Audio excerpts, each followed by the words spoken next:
Hello everybody and welcome to this channel once more. Today we are going to analyze a poem. Its title is Hope by the American poet Emily Dickinson. She wrote it in 1862, a prolific year for her poetry, and one of the nearly 1800 poems she penned during her lifetime.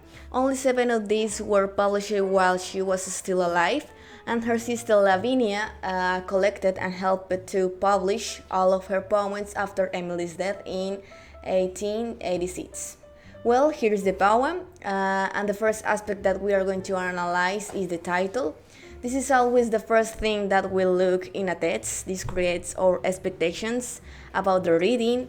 What can we expect? What does it mean? To solve these doubts, let's read the poem first. Hope is the thing with feathers that perches in the soul and sings the tune without the words and never stops at all. And sweetest in the gale is heard, and sore must be the storm that could abash that little bird that kept so many warm. I've heard it in the childless land and on the strangest sea, yet never in extremity it asks a crumb of me. Now that we have read the poem, let's look at some aspects to analyze it. First, let's look at the structure. If we look at the structure, the poem is composed by 3 stanzas. Each one is divided in 4 verses, and these sections are related to each other due to all of them discuss the theme of hope. The rhyme scheme is ABCB.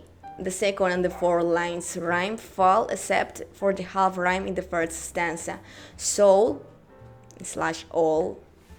Emily Dickinson used a lot of dashes in her poetry, and this poem has a total of 15, which serves as a method of breath while reading the poem. Now let's look at the tone.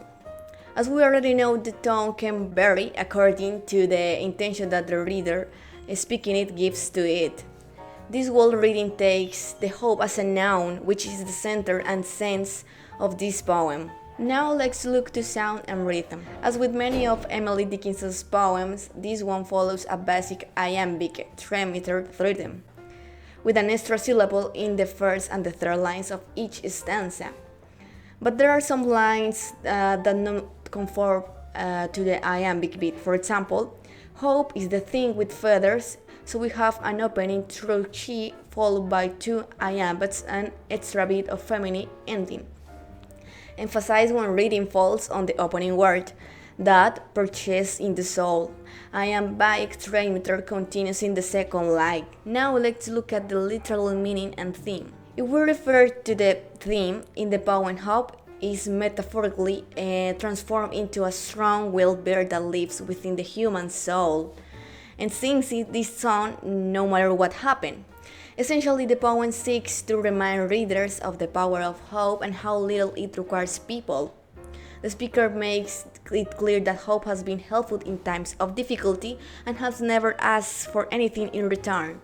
To conclude, this poem is full of figurative language and is like a metaphor that transforms hopes in a bird that is inside our lives. The rhythm of the poem varies in places too, which may not to be apparent on first sighting, and they beautifully encapsulate what the hope is for all us, something that inspires and can make us fly. And that was all for today. I hope you like it. Thank you. Bye bye.